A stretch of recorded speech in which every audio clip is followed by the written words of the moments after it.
I've been a radiology technician for a few years now. I prefer my night shifts. The beeping monitors and quiet halls feel like home. But I still can't explain what happened a few months back. On my third night, I started my shift like usual. The lights flickered, which didn't surprise me. The whole hospital has an old feel. I checked on room 203. There was an elderly man inside. He seemed a bit off. When I walked in, he was talking to himself. I thought maybe he was lost in thought. But then he turned to me with these unfocused eyes and pointed to the corner. "I'm waiting for someone," he said.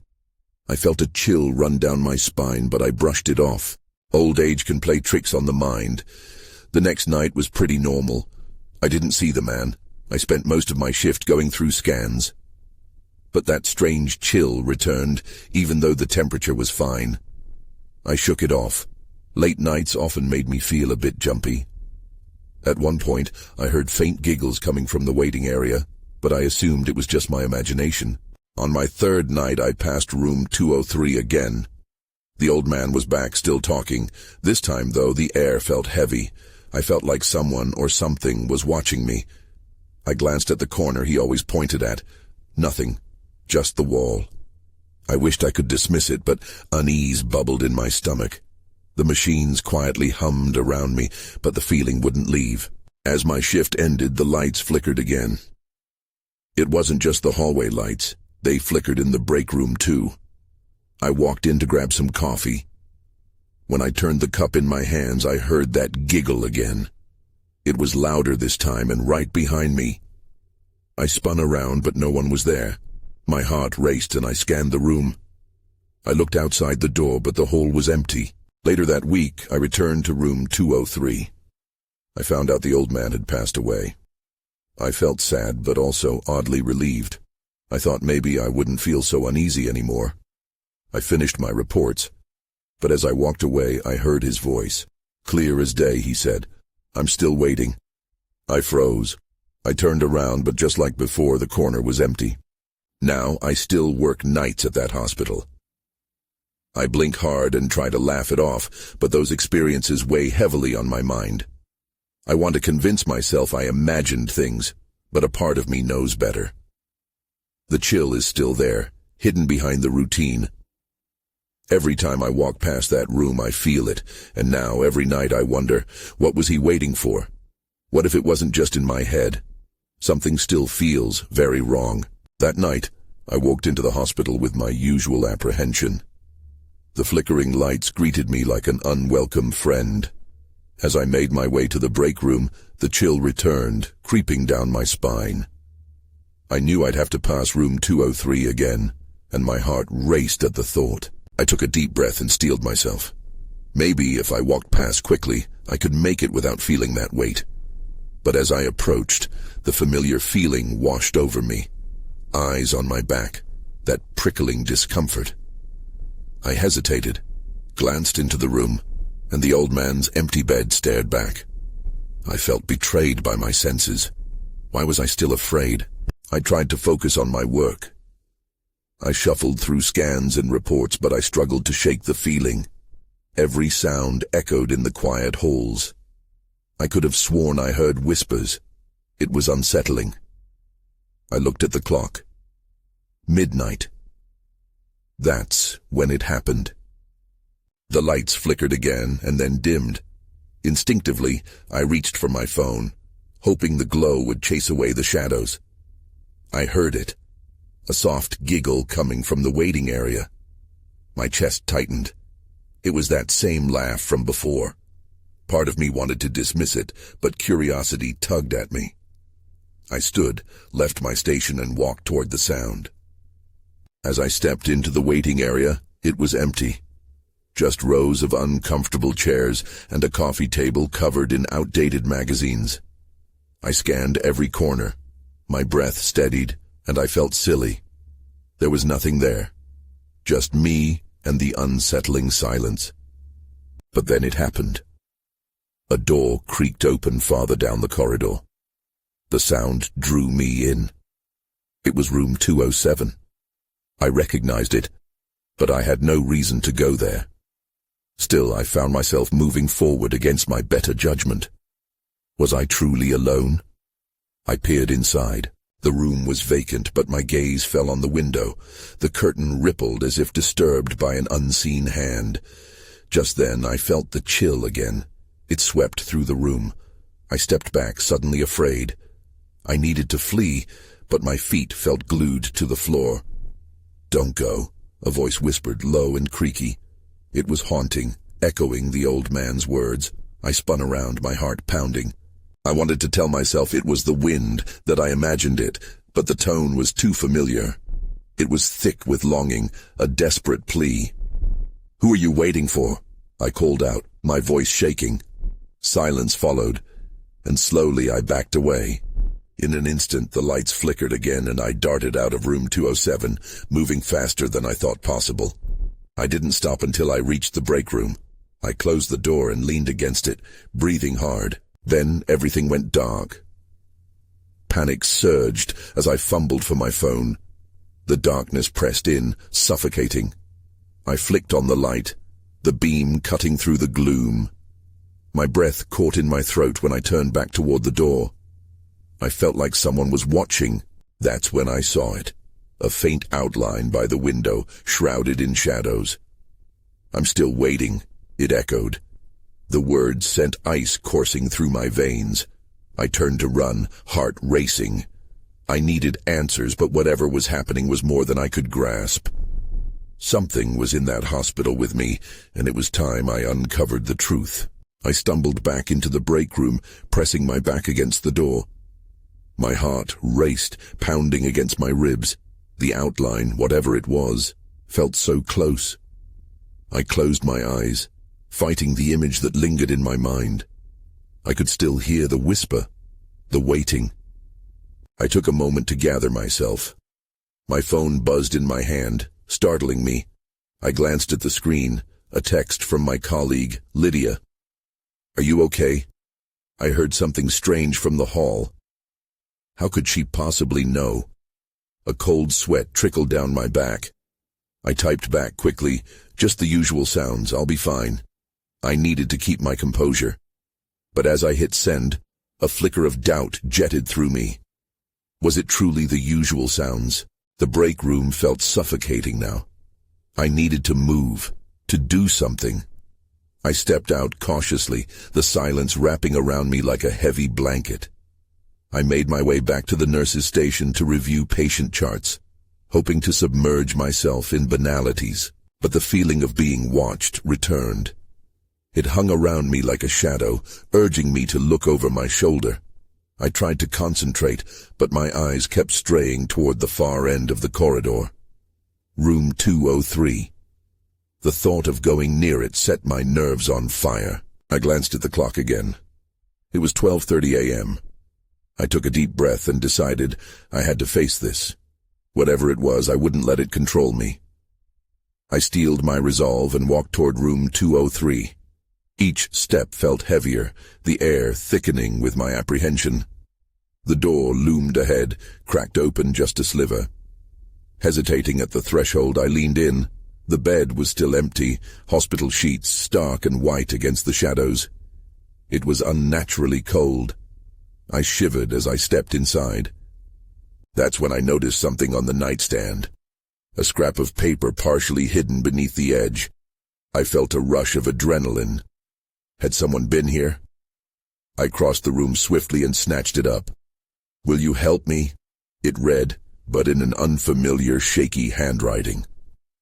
My heart launched into my throat. Who was asking for help? I glanced around, half expecting a ghostly figure to leap from the corner. Instead, it was just me and the dark, whispering shadows. The sound of footsteps echoed down the hall, jolting me from my thoughts. I turned abruptly, my breath hitching. It wasn't Lydia. This was something else. I stepped back toward the door, but an icy draft swirled around me, holding me in place. "Help me." The voice from before wafted through the air again. Was it coming from the shadows? Or was it from the old man's empty bed? Panic surged inside me as I stumbled out of the room, dropping the note. The sound of footsteps approached swiftly, getting louder. They weren't stopping. I sprinted down the corridor back toward the break room, but the whispers followed me. "They're coming for you," a voice whispered, chilling me to the bone. I burst into the break room, closed the door, and leaned against it, my breath ragged and wild. I looked urgently toward the clock. Just past 12:45 a.m., I needed to know what was happening, but whatever was lurking out there was far more sinister than I had imagined. I had to find answers, but the question loomed. Was I prepared for what lay ahead? With that thought, I heard a soft knock on the door. My stomach sank.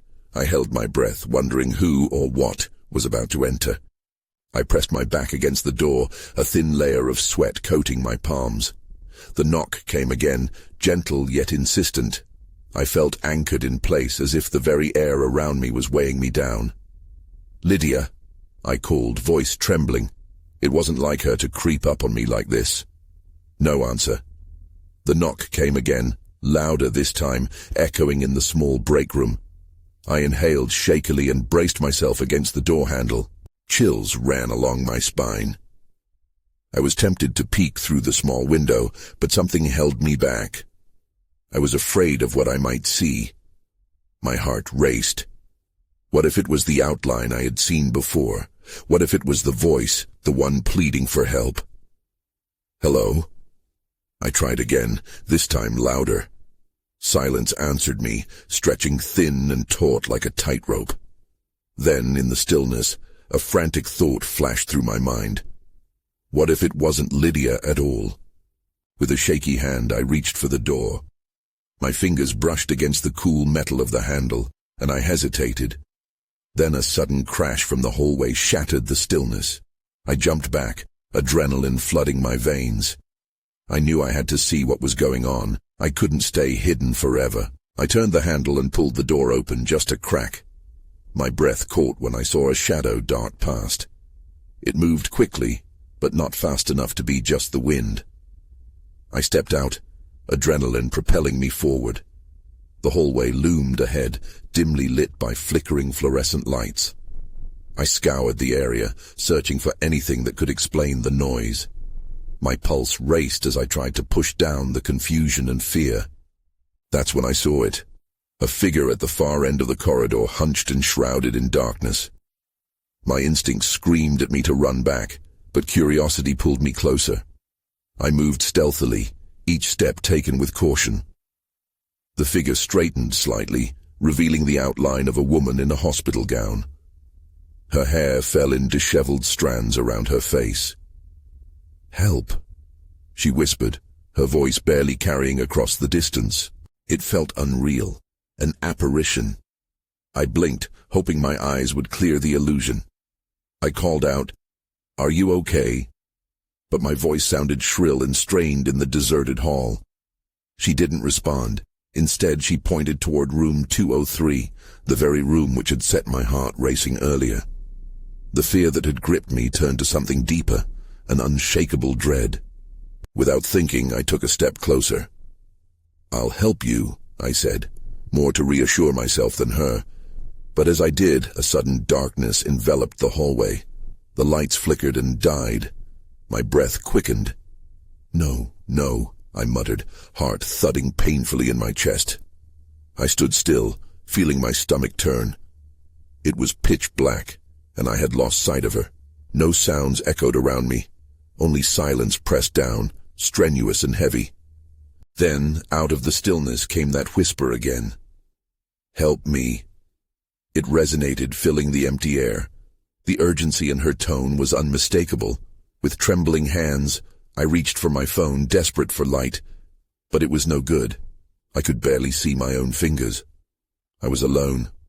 Clarity struck me then, sharper than before. I needed to get back to the break room. This was not a place for anyone to linger.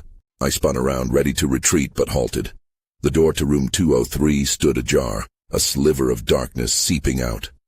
My heart pounded in my ears as the whispered plea twisted inside my head. "Help me." Could I really walk away? With that question hanging, I took a step towards the open door, my breath shallow. Something was waiting and I could feel it in my bones. I hesitated at the threshold of room 203, heart racing. The sounds of silence felt stifling, and the urgency of that voice echoing in my mind made it hard to think straight. I needed to know who she was, what she wanted. My mind wrestled with doubts, but curiosity pulled me in. I leaned closer to the door, peering into the darkness beyond. An unsettling chill brushed my skin, making me shiver. I could hardly see anything, just a vague outline of shapes. I took a cautious step inside, my footfall muffled against the worn linoleum.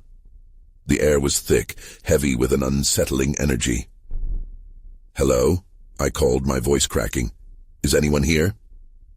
No response. Panic clawed at the back of my mind, but I pressed on. I felt along the wall for the light switch, fingers trembling. Finding it, I flicked the switch, but nothing happened. The darkness felt alive, wrapping around me like a suffocating shroud. That's when I saw it. The outline of a bed against the far wall, and lying on it, the woman from the hallway, her figure still shrouded in darkness. I gasped and took a step back, ready to bolt. But there was something different about her. She wasn't just a figment of my imagination. She looked real, too real. "Help!" It was barely a whisper, but it cut through the stillness. "What do you need?" I asked, my voice steadier than I felt. But as I took another step forward, the air suddenly shifted. A cold breeze rushed past me, and the door behind me slammed shut. My heart dropped. I was trapped. "Please," I begged, glancing back at the door as if it would magically open. "I want to help."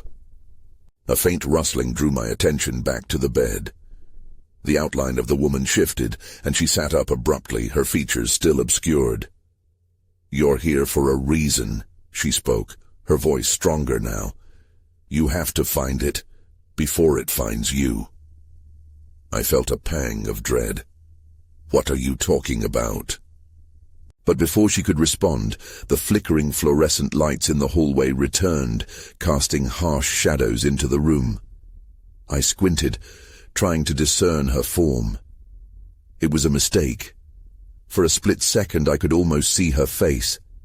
But as quickly as I caught a glimpse, the darkness swallowed it again, pulling her back into obscurity. "Wait!" I shouted, reaching out, but my hand brushed through empty air. The moment hung heavily between us, charged with meaning I couldn't understand.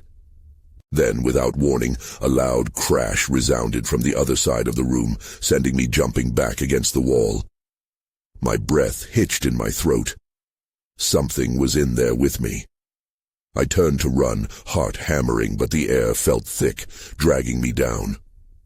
With a surge of adrenaline, I twisted the handle of the door, but it wouldn't budge. I was still trapped. The woman's voice echoed in my mind. "You have to find it." What did that mean? What was I supposed to find? As I clawed at the door, a shadow moved in the corner of my eye, a dark shape creeping closer, features hidden in the murk. It had found me. My instincts kicked in. I had to escape. I spun back to the woman.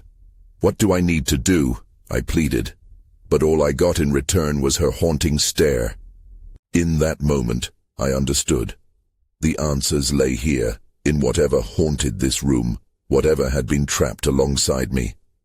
Just as I summoned the courage to confront the darkness, a piercing scream filled the air, echoing through the halls. And then everything went silent. Room 203 was deathly quiet now, the void stretching thicker than before. My heart thundered against my rib cage.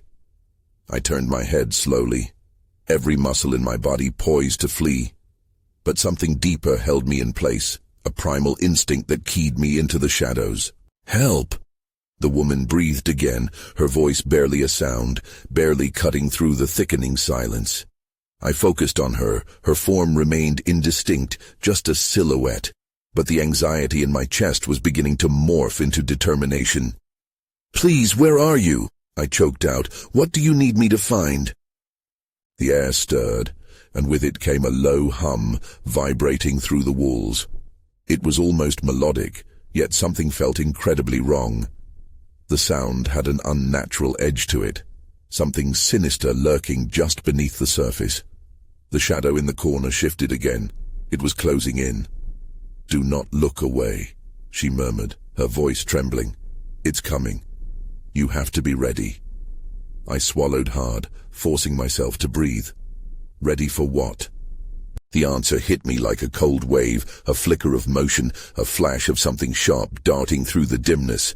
I couldn't see it clearly, but I felt its presence, a shadow that should not exist here. "Get out!" she screamed suddenly, and in that moment her face flickered into focus, a mixture of terror and pleading on her features. It was just a split second, but it felt like a lifetime. Then the shadow inched closer and her face vanished back into obscurity. Panic surged as I fumbled for the door again, but it was still locked tight. "What do you mean, get out?" I shouted desperately. "I can't leave." "There's a door within this door," she said, and I could hear the firmness in her voice, a steely resolve that I desperately needed. "What?" I strained to make sense of her words. The thought of another way out among the darkness felt ludicrous. I didn't even know if I was still in reality. I looked around, searching for something, anything that could reveal this mysterious door. Beneath the bed, there might have been a faint shimmer against the blackness. I hesitated, my instincts screaming to stay away from the unknown. But fear of the encroaching shadow propelled me forward. Dropping to my knees, I edged my hand into the darkness beneath the bed. Just as my fingers brushed against the cold floor, more crashing sounds erupted from the corners of the room. The air thickened and shimmered, and the rhythmic sound of my own heartbeat became louder, drowning everything else. And then I felt it, a cool metal latch hidden in the grime. My breath caught. "Help me!" The woman cried again, but this time there was something else in her voice.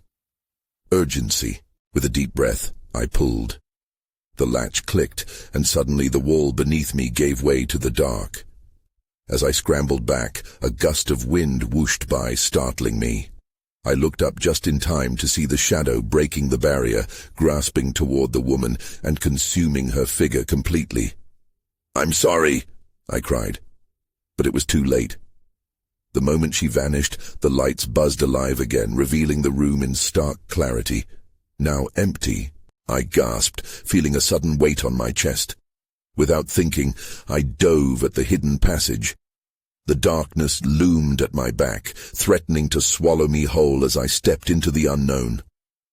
In that heartbeat, I understood. The shelter I sought outside was just the beginning. What lay ahead could be far worse, and I had unlocked something that shouldn't have been disturbed. The darkness closed in around me, swallowing every trace of light I had known. My heart raced, not from fear but from the sheer adrenaline of the moment. I stumbled forward, finding my footing as I entered the hidden passage. The air here was different, cooler, almost electric, and heavy with a scent that reminded me of damp earth, as if I had stepped into a cave.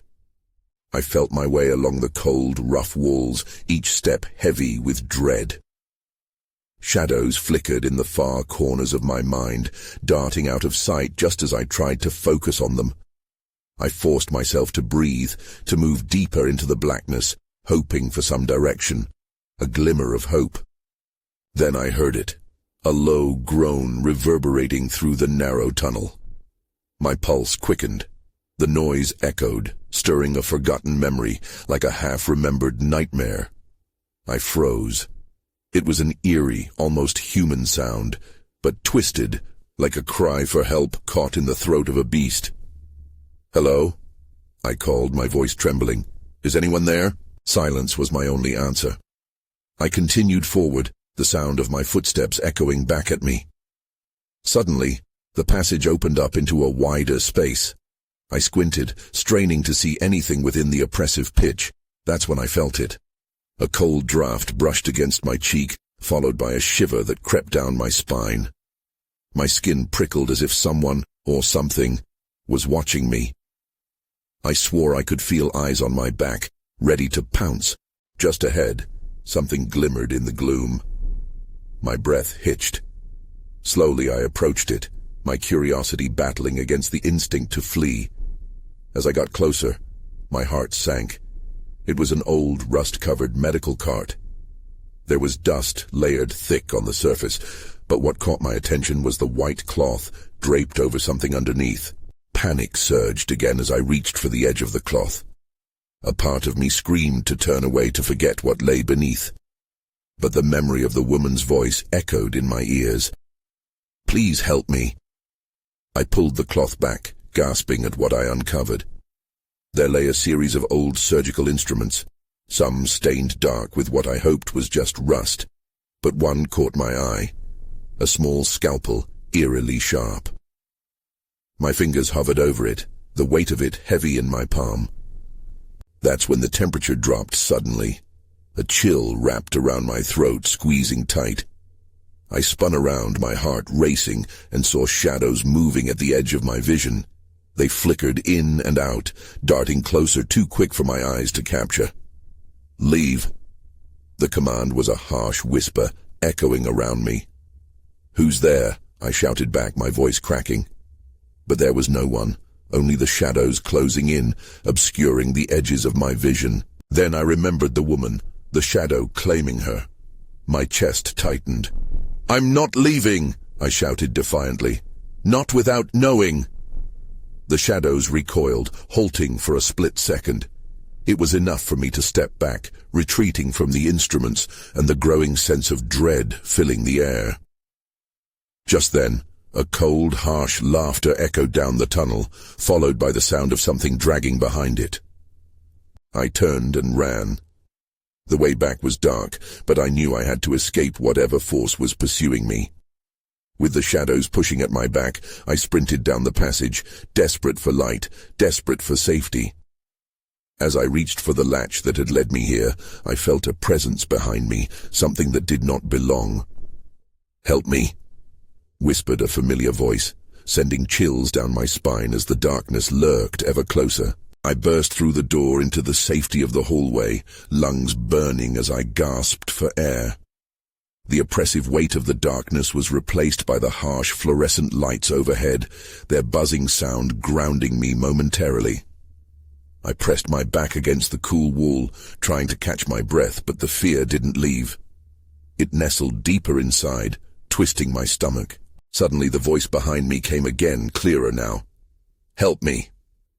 It was a plea that seemed to echo off the sterile walls. I spun around, but the hallway was empty. My heart raced not only from the fear, but from recognizing the voice. It was hers, the woman I'd heard in the shadows. But where was she? There had to be a way to help. Maybe if I retraced my steps, I could find her. I glanced back at the door I had nearly been swallowed by, the darkness beckoning me again. It felt insane, but my feet started moving toward it. I hesitated at the threshold. Behind that door, the shadows were hungry. And yet, if I didn't try, I knew I would never forgive myself. Taking a deep breath, I pushed the door open again and stepped back into the inky black passage. The air hit me like a wall, cold and thick. My pulse thundered in my ears as I progressed forward. "Hello?" I called again, my voice wavering. "Where are you?" No answer came, just the whisper of the drafts against the stonework. I moved deeper into the darkness, glancing at the rusted medical cart once more, still as foreboding as before. My mind raced, filled with questions. Who was she? What happened here? Then I heard it, a soft crying sound like a child weeping. It twisted something deep inside me. I didn't know why, but I was drawn to it. "I'm coming," I shouted, trying to keep my voice firm as I advanced. The crying grew louder, leading me down a narrow fork in the passage. Each step was a battle against the growing sense that I was walking into something terrible. As I followed the sound, I noticed strange markings on the walls, scratches, symbols almost. They looked like desperate clawing, and a chill crept up my spine. Suddenly, the weeping stopped. Silence enveloped me, thick and smothering. Panic flared again. "Where are you?" I called, my voice trembling now. And then I saw it. A faint glow ahead. I rushed toward it, ready to embrace light after being engulfed by darkness. As I got closer, I froze. The glow was coming from an open door at the end, marked with the same symbols I had seen etched into the walls. This was it. The source of her plea? I took one last breath and steeled myself, stepping through the door. What awaited me inside shattered everything I thought I understood. The room was covered in dust, but it held a strange familiarity. Old hospital beds lined the walls, and on one of them lay a figure cloaked in shadows. "Help me," the voice whispered again, this time sounding so close I knew she was right there. I moved forward, my heart pounding, but just as I reached out, the lights flickered ominously, and the walls seemed to close in, the air heavy with dread. I was not alone. Something stirred in the corner. I turned my head just in time to catch a glimpse of a dark, hulking figure, watching, waiting. And then everything went dark. I felt a jolt, like icy water splashing over me as the darkness swallowed everything. My eyes strained to adjust, but all I could see was blackness. Panic clawed at my throat. "Hello," I croaked, the sound swallowed by the void. Then I heard it, a shuffling noise to my left. I froze, every instinct screaming at me to run. But I couldn't abandon her. The weight of her plea still echoed in my head. Once again the glow flickered briefly, illuminating the room. For that fleeting moment, I saw the figure again, a mass of shadows that drew closer. Something about it sent a rush of adrenaline coursing through my veins. I scanned the room, looking for anything I could use to defend myself. "Help me," the voice pleaded again, this time more urgent. The shadows seemed to pulse, pulling away and then rushing back, as if to draw me in. Gathering my courage, I stepped cautiously toward the faint glow at the far end. If it could reveal something, I had to know. I stumbled forward, fingers brushing against the cool metal of a bedpost. My heart raced, and I dared a glance back toward the darkness where I thought the figure had been. It was still there, but moved silently in the shadows, its presence wrapping around me like a shroud. "Please, help." The voice came again, and I thought I detected a hint of desperation. I reached for the edge of the bed, my fingers tracing along the surface, when I was hit with a sudden wave of unease. And then I felt it, an icy breeze brushing against my neck as if something was just behind me. I spun around, dread pooling in my stomach. My heart thudded. The hulking shadow took a step into the light. I could see it now, a monstrous figure, its features obscured, but the eyes, those empty, soulless eyes, fixed on me. I gasped, stumbling back. I could hear my pulse pounding in my ears, drowning out all other sounds. The figure began to move toward me. Then, from somewhere deep in the room, a blaring alarm rang out. The sudden noise shattered the silence like glass, pulling me back to reality. The figure paused, its dark silhouette flinching in response. A surge of adrenaline flooded my system. I used the noise to my advantage. I sprinted toward the open door, my lungs burning as I snatched one last glimpse of the darkness. The figure stood still, watching me retreat, the pleading voice of the woman echoing in the distance. Just as I reached the threshold, the lights blinked back on, illuminating the room fully. And there, in the sheets of the now abandoned bed, lay a picture, a child's drawing hastily scrawled in crayon. It depicted a quiet, smiling woman holding a little girl's hand. My breath hitched as recognition washed over me. This was a representation of the woman's only memory. I wanted to scream, to cry out for the truth. But the harsh sound of the alarm faded, replaced by a heavy silence, and the shadows seemed to stretch out further behind me. I turned to face the hallway, running, desperate to escape. But before I could reach the exit, I heard a whisper, raspy and cold. "You can't leave me." The urgency filled me with fear, and before I could comprehend it, the lights flickered, plunging me back into darkness once again. I stumbled through the dark, heart racing, carrying the weight of the drawing I had just seen, the last remnant of a connection that now felt like an unbearable burden. "You can't leave me."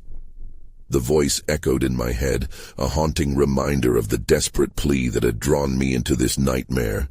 I pressed on, navigating the passageway that felt more like a maze than a sanctuary. The air was dense and cold, wrapping around me, pulling me back into the depths. I had to escape, but the shadows were relentless, swirling around me, eager for my surrender. "Please," I called out, desperation seeping into my voice. "Who are you? What do you want from me?" Shadows flickered, and I could swear I felt a cold breath along my neck. Fear was a tangible force pressing down on me. In the dark, the figures flickered in and out like dying embers, almost inviting, almost terrifying. "I can help you," I said, more to myself than to the shadows. "But I need to know what you want." The weeping sound returned, a heart-wrenching lullaby that pulled at something deep inside me, urging me forward. I couldn't shake the feeling that I was on the edge of some understanding, a revelation just out of reach. In that moment of hesitation, a flicker of light erupted, illuminating a large figure at one end of the passage. It was no longer a shadow. It had substance, a twisted form that seemed to shift and writhe as if it were made from darkness itself. I gasped and stumbled backward, but there was nowhere left to retreat. "Help!" I shouted, though it was clear nothing would come to aid me here. The figure began to move closer, and I felt the urgent need to act. I spun around, searching for anything that might guide me to a way out. In the chaos of my mind, I recalled the drawing of the woman and child. What if this was about them, about unfinished business?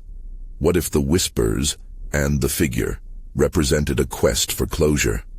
And suddenly clarity broke through the fog of my fear. "I won't abandon you," I said, louder, steadier. "I'll help you find her." The hulking figure paused, its distorted body standing still, as if considering my words. "Help me," it rasped, twisting the plea into something almost mechanical, yet so painfully human. I took a brave step closer. "What do you need?" My heart raced, but I had to confront this. "I can't leave without understanding." The shadows shifted, looming behind the figure like a growing storm. "The door leads to truth," it whispered, its voice an echo of despair. A door. I glanced around, looking frantically for anything resembling an opening. My pulse quickened. If I could find that door, maybe I could find her. Maybe I could help lift this shadow of burdens. Driven by instinct, I began to search, my hands skimming over the cold walls, feeling for any differences.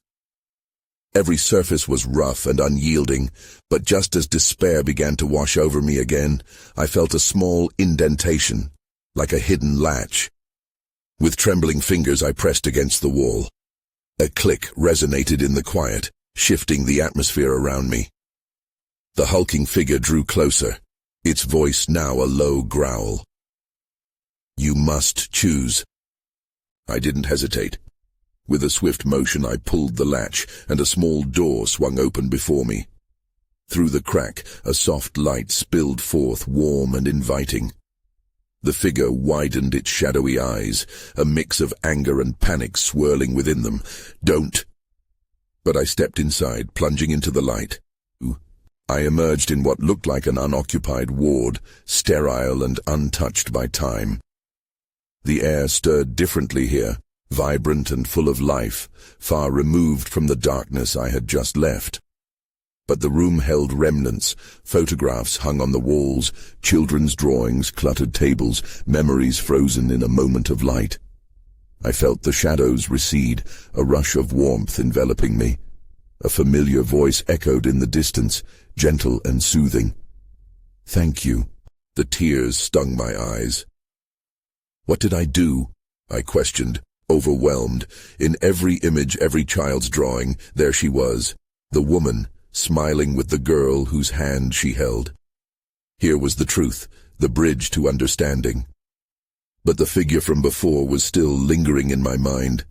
"I freed you," I whispered. "Did I?" As if in response, the air shimmered, the room filling with a spectral light.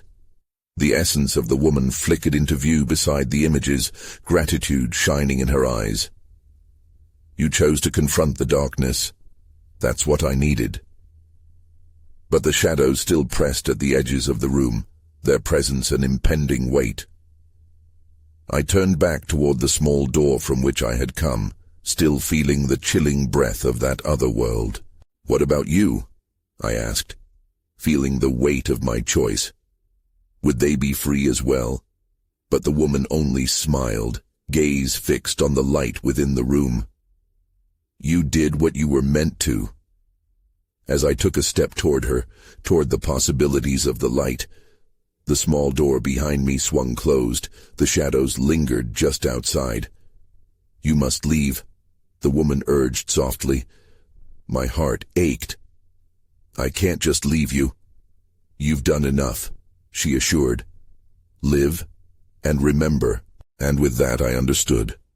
Freedom came not from neglecting the past, but from acknowledging and embracing it, finding peace within that chaos.